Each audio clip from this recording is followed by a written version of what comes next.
12ನೇ ಶತಮಾನದ ಆ ಕಾಲದಲ್ಲಿ ಶಿವಭಕ್ತ ಕುಟುಂಬವಿರುವಂತಹ ಆ ಒಂದು ಮನೆತನದಲ್ಲಿ ಮಹಾದೇವಿ ಎನ್ನುವಂತಹ ಮುದ್ದಾದ ಮಗಳು ಜನ್ಮ ತಾಳಿದ್ಲು. ಹೆಸರಿಗೆ ತಕ್ಕಂತೆ ಮಹಾದೇವಿ, ಹೆಸರು ಹೆಂಗದ ಮಹಾದೇವಿ, ಪರಮಾತ್ಮನ ಒಂದು ಮಡದಿಯೇ ಮಹಾದೇವಿ. ಮಹಾದೇವಿ ಬಾಲ್ಯದಲ್ಲಿ ಜನ್ಮವನ್ನ ತಾಳಿದಂತಹ ಸಂದರ್ಭದಲ್ಲಿ, ಬಾಲ್ಯದಲ್ಲಿ ಇರುವಂತಹ ಆ ಸಂದರ್ಭದಲ್ಲಿ ತಂದೆ ತಾಯಿಗಳು ಹೆಂಗಿರ್ತಾರೋ ಮಕ್ಕಳು ಹಂಗೇ ಬೆಳೀತಾರೆ. ಅದಕ್ಕೆ ಮಕ್ಕಳಲ್ಲಿ ಸಂಸ್ಕಾರವನ್ನ ಬೆಳೆಸಬೇಕು. ನಮ್ಮ ಮಾತನಾಡುವಂತಹ ಮಾತುಗಳು, ನಮ್ಮ ನಡೆ ನುಡಿಗಳು ಉತ್ತಮವಾಗಿದ್ದರೆ ನಮ್ಮ ಮಕ್ಕಳು ಕೂಡ ಉತ್ತಮರಾಗಿರ್ತಾರೆ. ಒಂದು ಗಾದೆನೇ ಐತಿ, ವೇದ ಸುಳ್ಳಾದರೂ ಗಾದೆ ಸುಳ್ಳಾಗದು ಎನ್ನುವಂತಹ ಮಾತಿನಂತೆ ನೂಲಿನಂತೆ ಸೀರೆ, ತಾಯಿಯಂತೆ ಮಗಳು ಅಂತ. ಹಾಗೆ ಗುರು ಹಿರಿಯರು ಹೇಗೆ ನಡ್ಕೊಳ್ತಾರೋ, ತಂದೆ ತಾಯಿಗಳಲ್ಲಿ ಎಂತಹ ಒಂದು ಸಂಸ್ಕಾರವಿರುತ್ತದೆಯೋ ಅಂತಹ ಸಂಸ್ಕಾರದಲ್ಲಿ ಮಕ್ಕಳು ಬೆಳೀತಾ ಇರ್ತಾರೆ. ಹಾಗಾಗಿ ಮಕ್ಕಳ ಎದುರುಗಡೆ ಗಂಡ ಹೆಂಡತಿ ಜಗಳ ಮಾಡಬಾರದು. ಮಕ್ಕಳ ಎದುರುಗಡೆ ಮತ್ತೆ ಅವಾಚ್ಯ ಪದಗಳನ್ನ ಬಳಸಿ ಮಾತಾಡಬಾರ್ದು. ಮಕ್ಕಳಿಗೆ ಬೈಗುಳಂದ್ರೆ ಗೊತ್ತಿರಬಾರ್ದು. ಆ ರೀತಿಯಾಗಿ ತಂದೆ ತಾಯಿಗಳು ಮಕ್ಕಳನ್ನ ಬೆಳೆಸಿದ ಸಂಸ್ಕಾರವಂತರಾಗಿ ಮಕ್ಕಳು ಬೆಳೀತಾರೆ. ಇಲ್ಲಿ ಉಡಗಡಿ ಗ್ರಾಮದಲ್ಲಿರ್ತಕ್ಕಂತಹ ಶಿವಭಕ್ತ ತಂದೆ ತಾಯಿಗಳಿಗೆ ಸದಾ ಕಾಲ ಭಗವಂತನ ಆರಾಧನೆ, ಭಗವಂತನ ಪೂಜೆ, ಭಗವಂತನ ಪೂಜೆಯಲ್ಲಿ ಪ್ರತಿ ದಿನವನ್ನ ಭಗವಂತನ ಪೂಜೆಯಲ್ಲಿ ಕಳೆತಕ್ಕಂತಹ ಆ ದಂಪತಿಗಳ ಮಗಳೂ ಸಹಿತ ಮಹಾದೇವಿ ಪ್ರತಿನಿತ್ಯ ಬೆಳಗಿನ ಜಾವ ಎದ್ದು ಚಿಕ್ಕವಳಿದ್ದಾಗಲೇ ಸುಮಾರು 5-6 ವರ್ಷದವಳಾದರೂ ಆಗಿದ ತಕ್ಷಣವೇ ತಂದೆ ತಾಯಿಗಳು ಹೆಂಗ ಭಗವಂತನ ಆರಾಧನೆಯಲ್ಲಿ ತೊಡಗುತ್ತಾರೋ ಹಾಗೇನೆ ಮಹಾದೇವಿ ಕೂಡ ಭಗವಂತನ ಆರಾಧನೆಯಲ್ಲಿ ತೊಡಗುತ್ತಾ ಇದ್ದರು. ಭಗವಂತನ ಪೂಜೆಯಲ್ಲಿ ಪ್ರತಿದಿನ ಒಂದು ದಿನಕ್ಕೆ ಒಂದ್ಸಲ ಪೂಜೆ ಮಾಡೋದಕ್ಕೆ ಬೇಜಾರು ಮಾಡ್ಕೊತಾ ಇದ್ದೇವೆ.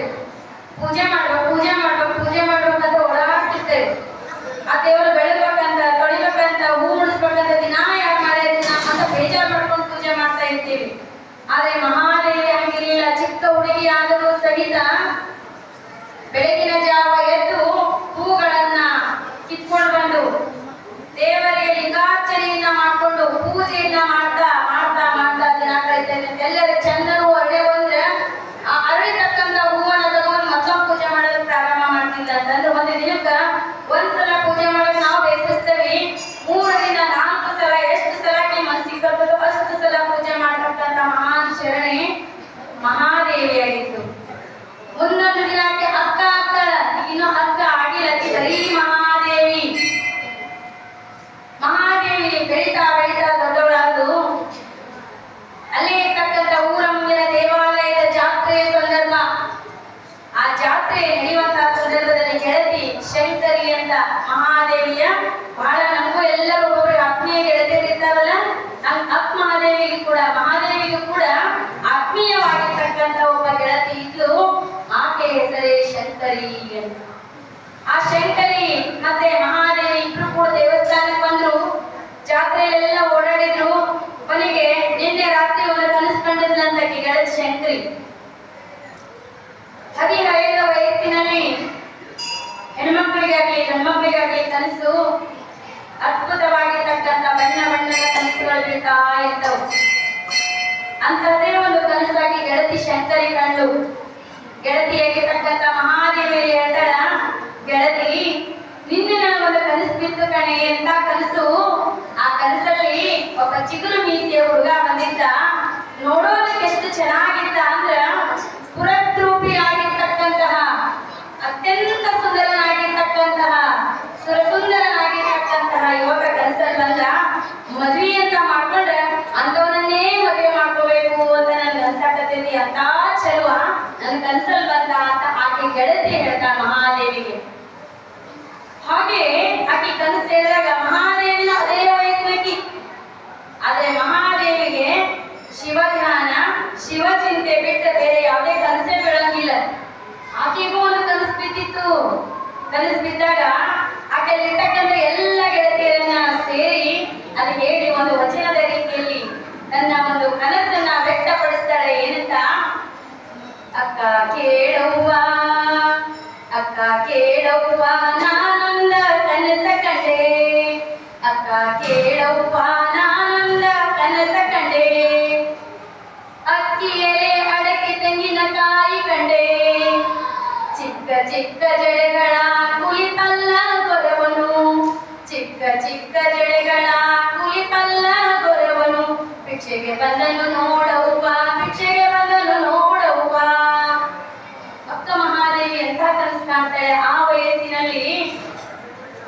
ಆಕೆ ಬಿದ್ದಿರ್ತಕ್ಕಂಥ ಕನಸೇ ಬೇರೆ, ಆಕೆಯ ಆಲೋಚನೆಗಳೇ ಬೇರೆ. ಎಂತಹ ಕನಸನ್ನ ಕಾಣ್ತಾಳೆ ಮಹಾದೇವಿ ಅಂದ್ರ, ಅಕ್ಕ ಕೇಳುವ, ನಾನು ಒಂದು ಕನಸನ್ನ ಕಂಡೆ. ನನ್ನ ಕನಸಿನಲ್ಲಿ ಮಂಗಳಕರವಾಗಿರ್ತಕ್ಕಂಥ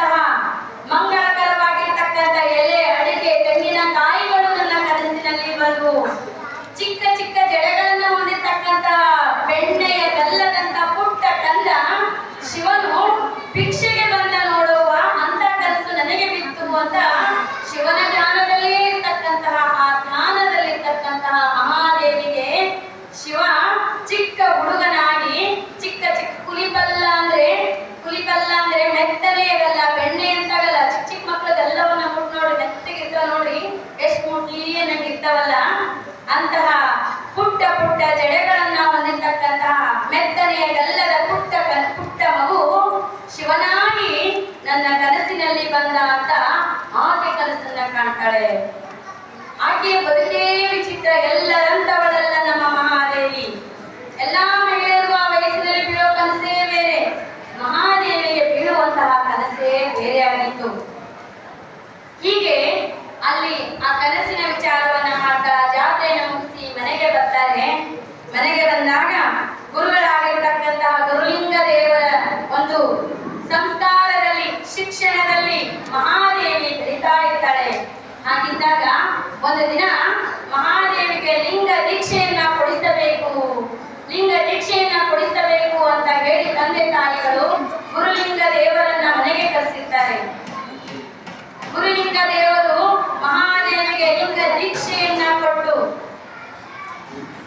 ದೀಕ್ಷೆಯನ್ನ ಕೊಟ್ಟು ಆಕೆ ಕೊರಳಲ್ಲಿ ಕಟ್ಟುವಾಗ ಹೇಳ್ತಾರೆ, ಮಹಾದೇವಿ ಇಲ್ಲಿ ಕೇಳು, ಈ ಕೊರಳಲ್ಲಿರುವಂತಹ ಲಿಂಗವನ್ನ ಯಾವತ್ತೂ ತೆಗಿಬೇಡ. ಒಂದು ಹೆಣ್ಣು ಮಗಳಿಗೆ ಕೊರಳಲ್ಲಿ ಮಂಗಳ ಸೂತ್ರ ಎಷ್ಟು ಮುಖ್ಯವೋ, ಈ ಲಿಂಗನು ಕೂಡ ಒಂದ್ ರೀತಿ ಗಂಡ ಇದ್ದಂಗ. ಗಂಡ ಕಟ್ಟಿದ ತಾಳಿ ತೆಗೆದು ಹೆಣ್ಮಕ್ಳು ಯಾರು ಇಡಂಗಿಲ್ಲ, ಅದು ಮಂಗಳಕರವಾಗಿರ್ತಕ್ಕಂಥದ್ದು ಅಂತ ಹೆಂಗ್ ಇಟ್ಕೋತೀವೋ, ಗಂಡ ಯಾವಾಗ್ಲೂ ಹೆಂಗ್ ಸಂಗಟ ಇರ್ತಾರೋ ಹಂಗ ಈ ಲಿಂಗ ನಿನ್ನ ಗಂಡ ಇದ್ದಂಗ. ಇದನ್ನ ಯಾವತ್ತೂ ತೆಗಿಬೇಡ. ಪ್ರತಿನಿತ್ಯ ಇದರ ಪೂಜೆಯನ್ನ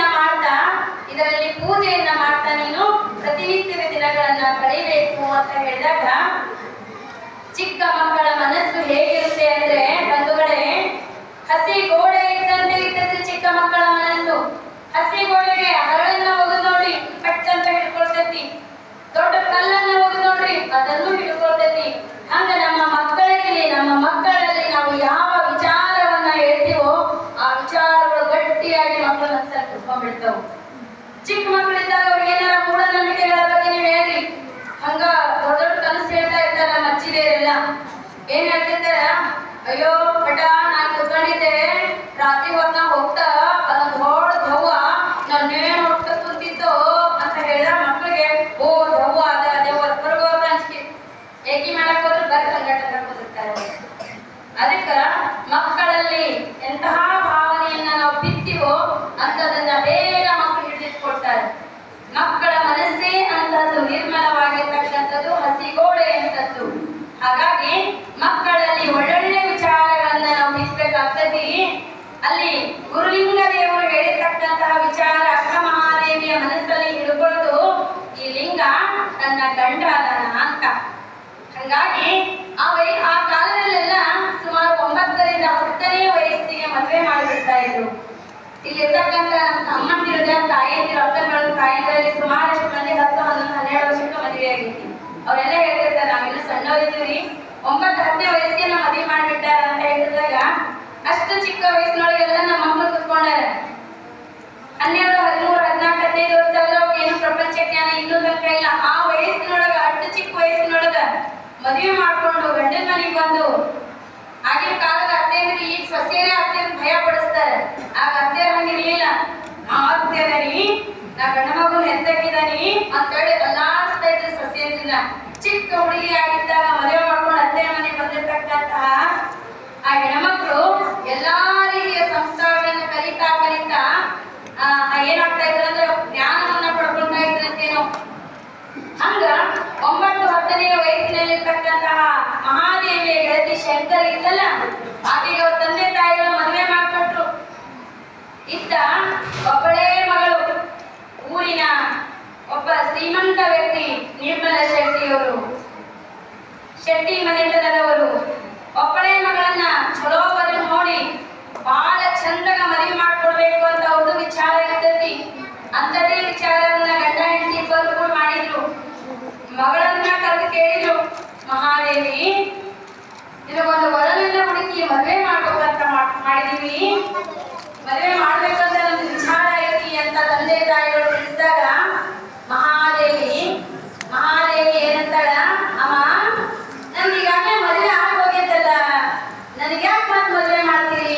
ನಂಗೆ ಎಷ್ಟೋ ದಿನ ಆಯ್ತು ಮದುವೆ ಆಗಿ, ನಂಗೆ ಯಾಕೆ ಮದುವೆ ಮಾಡ್ತೀರಿ ಅಂತ ಹೇಳ್ತಾಳ. ಹಂಗ ಹೇಳಿದಾಗ ಅವ್ವಾಗೂ ಭಯ ಶುರುವಾಗಬೇಕು. ನಮಗೆ ಗೊತ್ತಿಲ್ಲ ಈಕಿ ಯಾವಾಗ ಮದುವೆ ಮಾಡ್ಕೊಂಡು ಅಂತೀವಿ ನೋಡ್ರಿ. ಈಕೆ ಮದುವೆ ಆಗೋಬೇಕಿಂದ ಅವ್ರಿಗೆ ಅದು ಕಲ್ಪನೆ ಇಲ್ಲ. ಮಕ್ಕಳು ಮನಸ್ಸು ಹೇಳಿದಲ್ಲ ಹಸಿ ಗೋಡೆ ಇದ್ದೆ. ಏನಾದ್ರು ಒಂದು ಗಟ್ಟಿ ವಿಚಾರವನ್ನ ಹೇಳಿದಾಗ ಮಕ್ಕಳು ಅದನ್ನ ಬೇಗ ಕ್ಯಾಚ್ ಮಾಡ್ಕೊತಾರೆ, ಬೇಗ ಹಿಡ್ಕೊಳ್ತಾರೆ. ನಮಗೆ ಗೊತ್ತಿಲ್ಲದೆ ಈಕಿ ಯಾವಾಗ ಮದುವೆ ಮಾಡ್ಕೊಂಡು ಅಂತ ಅವ್ವ ಅಪ್ಪ ಇಬ್ಬಾನು ತಿರುಳು ಬಿತ್ತು. ಆಶ್ಚರ್ಯ ಆಯ್ತು. ಅವಾಗ ನೀ ಯಾವಾಗ ಮದುವೆ ಮಾಡ್ಕೊಂಡೆ ಮಹಾದೇವಿ ಅಂತ ತಾಯಿ ಕೇಳಿದಾಗ ಅವತ್ತು ಲಿಂಗ ದೀಕ್ಷೆಯನ್ನ ಕೊಡುವಂತಹ ಸಂದರ್ಭದಲ್ಲಿ ನನ್ನ ಗುರುಗಳು ಹೇಳಿದ್ರಲ್ಲಮ್ಮ, ನಿನ್ನ ಕೊರಳಲ್ಲಿ ಕಟ್ಟಿರ್ತಕ್ಕಂಥ ಈ ಲಿಂಗ ಇನ್ಮೇಲೆ ನಿನ್ನ ಗಂಡ ಅಂತ ಹೇಳಿದ್ರಲ್ಲ, ಇದೇ ನನ್ನ ಗಂಡ, ಮತ್ ಬೇಡ, ನನಗೆ ಗಂಡ ಮತ್ ಬೇಡ, ಏನು ಮನಸ್ಸಿಗೆ ಒಬ್ಬ ಗಂಡ, ದೇಹಕ್ಕೆ ಒಬ್ಬ ಗಂಡ ಅಂತ ಇರ್ತಾರಲ್ಲ ಅಂತ ಗಂಡ ನನಗೆ ಬೇಡ ಅಂತ ಹೇಳ್ತಾರೆ ಮಹಾದೇವಿ. ಅವಾಗ ಅದು ತಂದೆ ತಾಯಿಗಳು ಕೇಳಬೇಕಲ್ಲ, ಮದುವೆ ಮಾಡ್ಕೊಳ್ಳೇಬೇಕಿಲ್ಲ ಅಂದಾಗ ನನ್ನ ಗಂಡ ಈಗಾಗಲೇ ಇದ್ದಾನೆ ಅಂತ ಮಹಾದೇವಿ ಹೇಳ್ತಾರೆ. ಯಾರ ಗಂಡನೇ ಗಂಡ ಅಂದಾಗ ಸಾವಿಲ್ಲದ ಕೇಳಿಲ್ಲದ ರೂಹಲ್ಲದ ಚೆಲುವಂಗ ನೊಲಿದೆನವ್ವ, ಸಾವಿಲ್ಲದ ಕೇಳಿಲ್ಲದ ರೂಹಿಲ್ಲದ ಚೆಲುವಂಗ ನೊಲಿದೆನವ್ವ, ಭವವಿಲ್ಲದ ಭಯವಿಲ್ಲದ ನಿರ್ಭಯ ಚೆಲುವಂಗ ನೊಲಿದೆನವ್ವ, ಭಯವಿಲ್ಲದ ಭವವಿಲ್ಲದ ನಿರ್ಭಯ ಚೆಲುವಂಗ ನೊಲಿದೆನವ್ವ, ಕುಲ ಸೀಮೆ ಇಲ್ಲದ ನಿಸ್ಸಿಮ್ಮಂಗ ನೊಲಿದೆನವ್ವ, ಸಾಯುವ ಕೆಡುವ ಗಂಡನ ನೊಯ್ದು ಒಲೆಯೊಳಗಿಕ್ಕ ತಾಯೇ ಪರಗಂಡರ ಚಿಂತೆ ಎನಗಿಲ್ಲ ಅಂತ ಮಹಾದೇವಿ ಹೇಳ್ತಾಳೆ. ಅಂದ್ರೆ ಎಂತಹ ಗಂಡನಿಗೆ ಒಲಿತಾಳೆ ಮಹಾದೇವಿ. ಸಾವೇ ಇಲ್ಲದ, ಕೇಳುಗಳು ಬರದೇ ಇರತಕ್ಕಂತಹ, ರೂಪವೇ ರೂಹುಗಳೇ ಇರದೇ ಇರತಕ್ಕಂತಹ ಚೆಲುವ ಚನ್ನಿಗರಾಯ ಚನ್ನಮಲ್ಲಿಕಾರ್ಜುನನೇ ನನ್ನ ಗಂಡ, ಅಂತವನಿಗೆ ನಾನು ಒಲಿದಿದ್ದೇನೆ. ಭಯವೇ ಇಲ್ಲ ಅವನಿಗೆ, ಭವವೂ ಇಲ್ಲ. ಅಂತಹ ನಿರ್ಭಯ ಚೆಲುವನಿಗೆ ನಾನು ಒಲಿದಿದ್ದೇನೆ. ಕುಲ ಸೀಮೆ ಇಲ್ಲದೆ ಇರ್ತಕ್ಕಂತಹ ನಿಸ್ಸೀಮ ಅಂತಹ ಚೆಲುವನಿಗೆ ನಾನು ಒಲಿದಿದ್ದೇನೆ. ಸಾಯುವಂತಹ ಕೆಡುವಂತಹ ಈ ಮನುಷ್ಯ ಜೀವಿಗಳನ್ನ ನನಗೆ ಮದುವೆ ಮಾಡ್ಬೇಕಂತ ಹೋಗ್ತಾ ಇದ್ದಿಲ್ಲ ತಾಯಿ, ಅವರನ್ನ ತೆಗೆದುಕೊಂಡೋಗಿ ಒಲೆಯೊಳಗಿಟ್ಟ ತಾಯೇ ಆ ಗಂಡನಿಗೆ ಬೇಡ ಅಂತ ಮಹಾದೇವಿ ಹೇಳ್ತಾಳೆ. ಮಗಳ ಈ ದಿಟ್ಟ ಉತ್ತರದಿಂದ ತಂದೆ ತಾಯಿಗಳಿಬ್ಬರಿಗೂ ಎಲ್ಲರ ಆಶ್ಚರ್ಯ. ಎಲ್ಲರಂತವಳಲ್ಲ ನನ್ನ ಮಗಳು. ಶಿವಧ್ಯಾನದಲ್ಲಿ ಶಿವಚಿಂತೆಯಲ್ಲಿ ಮುಳುಗಿರ್ತಕ್ಕಂಥ ಮಹಾದೇವಿಗೆ ಸಾಕ್ಷಾತ್ ಪರಮಾತ್ಮನೇ ತನ್ನ ಗಂಡ, ಚನ್ನಮಲ್ಲಿಕಾರ್ಜುನನೇ ತನ್ನ ಗಂಡ ಅಂತ ತಿಳ್ಕೊಂಡಳಲ್ಲ, ಆಕೆಗೆ ಯಾವತ್ತು ನನಗೆ ಮದುವೆ ಮಾಡ್ಕೋಬೇಕು ಅಂತ ಅನಿಸ್ತತೋ, ಇರಕ್ಕೆ ಒಬ್ಬಾಕಿ ಮಗಳದಳ, ಆಕೆ ಯಾವತ್ತಾಕಿ ಮನಸ್ಸಿಗೆ ಹೆಂಗ್ ಬೇಕು ಹಂಗ ನನ್ನ ಮಗಳಿದ್ದು ಬಿಡ್ಲಿ ಅಂತ ತಂದೆ ತಾಯಿಗಳಿಬ್ಬರು ತಮ್ಮ ಮಗಳಾಗಿರ್ತಕ್ಕಂಥ ಮಹಾದೇವಿ ಇಷ್ಟದಂತೆ ಬಿಡ್ತಾರೆ. ಹೀಗೆ ಇಷ್ಟದಂತೆ ಬಿಡುವಂತಹ ಸಂದರ್ಭದಲ್ಲಿ ಮಹಾದೇವಿ ಪ್ರತಿನಿತ್ಯ ಗುರುಲಿಂಗರಲ್ಲಿ ಹೋಗೋದು, ಅಲ್ಲಿ ಜಂಗಮ ದಾಸೋಹವನ್ನ ಮಾಡ್ತಕ್ಕಂಥದ್ದು. ಜಂಗಮರ ಗುರುಲಿಂಗ ಜಂಗಮರ ಒಂದು ಸೇವೆಯಲ್ಲಿ ತನ್ನನ್ನು ತಾನು ಒಪ್ಪಿಸ್ಕೊಳ್ತಕ್ಕಂಥದ್ದು. ಆಗಾಗಲೇ ಕಲ್ಯಾಣದ ಶರಣರ ಒಂದು ಪ್ರಭಾವ ಆ ಉಡತಡಿಯ ಗ್ರಾಮದ ಮೇಲೂ ಆಗಿತ್ತು. ಅಲ್ಲಮ ಪ್ರಭುದೇವರಂತಹ ಮಹಾನುಭಾವ ಶಿವಮೊಗ್ಗ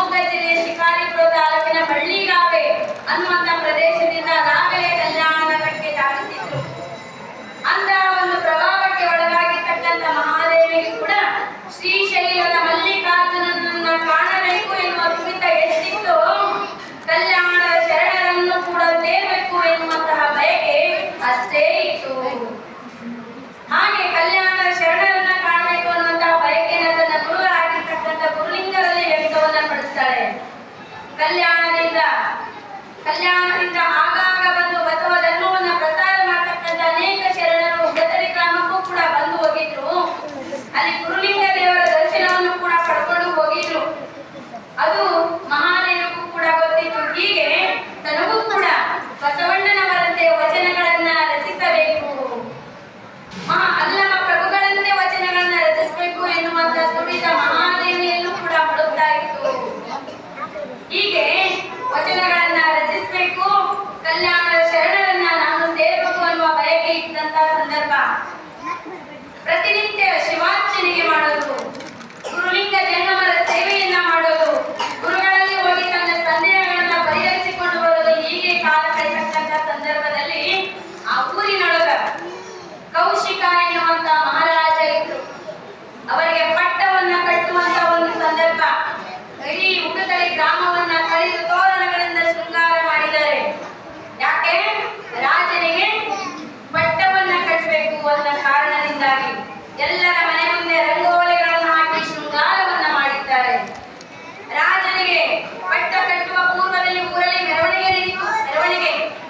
ಮೆರವಣಿಗೆ ಮಾಡ್ತಾ ರಾಜ ಎಲ್ಲಾರು ಹೊರದು ರಾಜನ ಕೊರಳಿಗೆ ಹಾರವನ್ನ ಹಾಕೋದು, ರಾಜನಿಗೆ ಕೊರಳಿಗೆ ಹಾರವನ್ನ ಹಾಕಿ ರಾಜನಿಗೆ ತಮ್ಮ ಒಂದು ಭಕ್ತಿನ ಪ್ರದರ್ಶನ ಮಾಡತಕ್ಕಂಥದ್ದು, ಹೀಗೆ ಇಂಥದ್ದೇ ನಡೀತಾ ಇತ್ತು.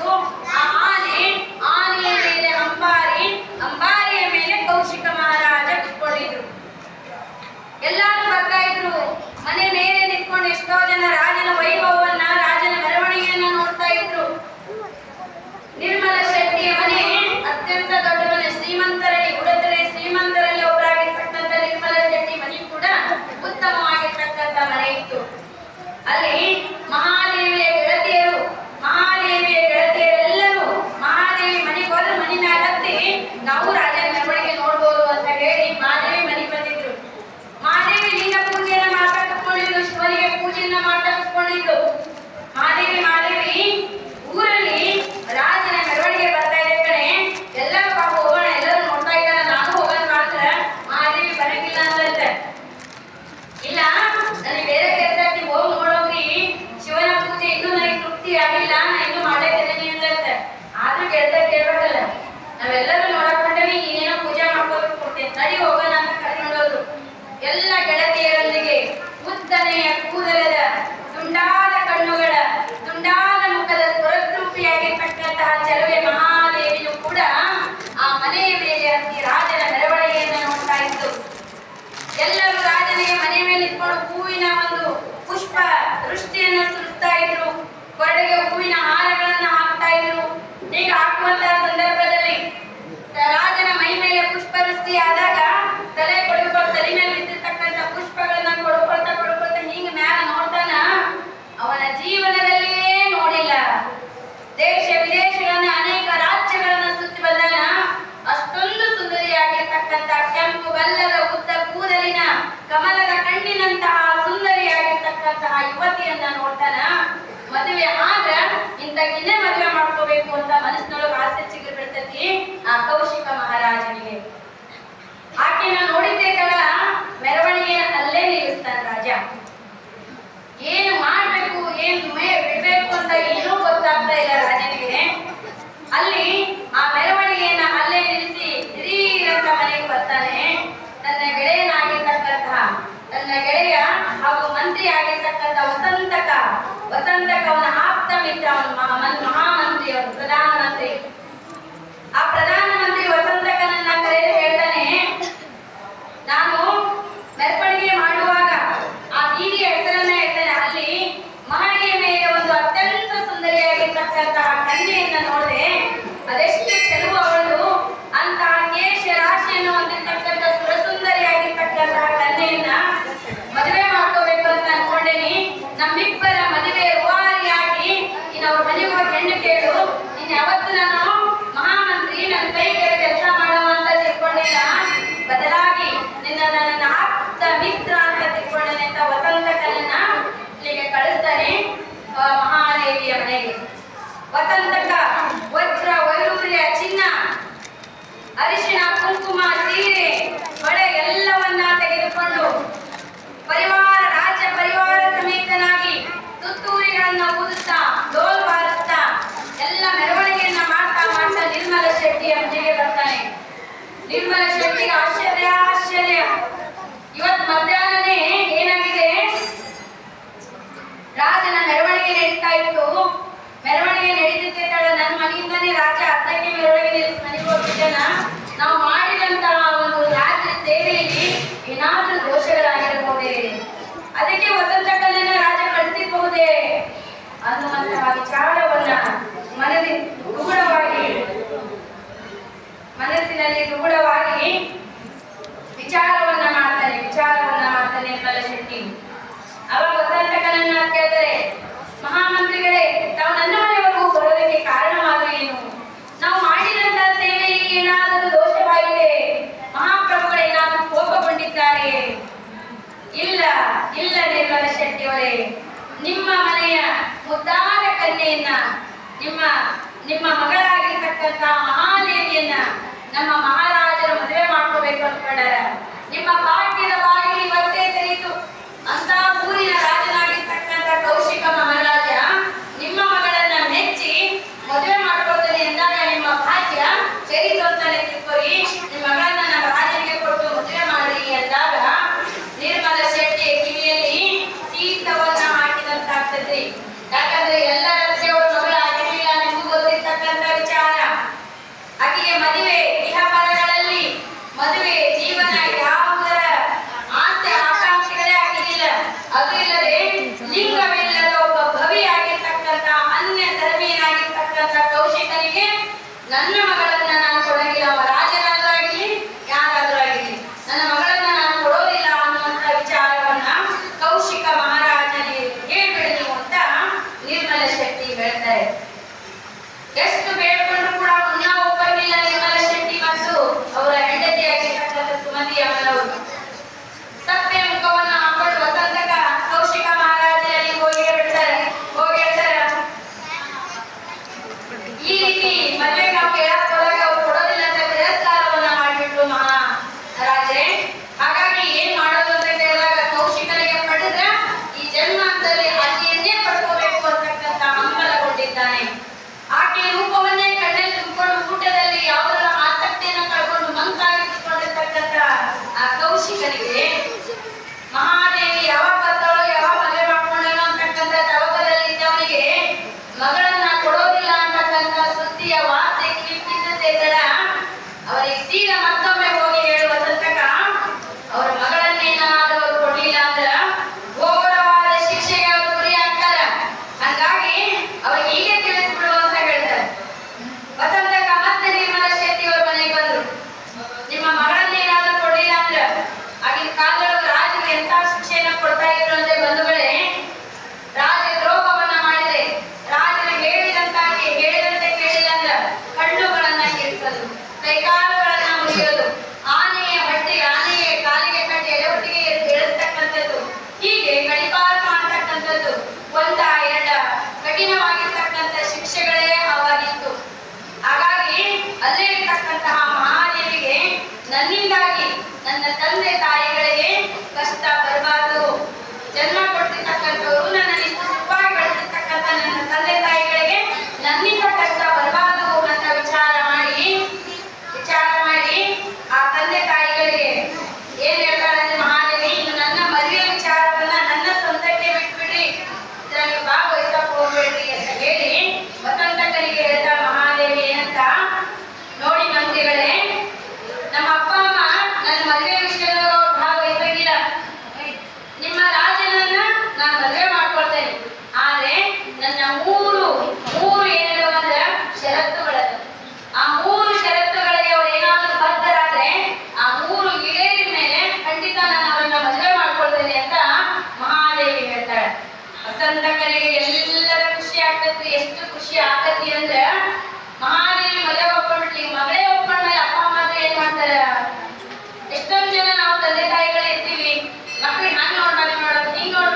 ಹೊರಗೆ ಆಟ ಆಡೋದೇ ಚಲೋ.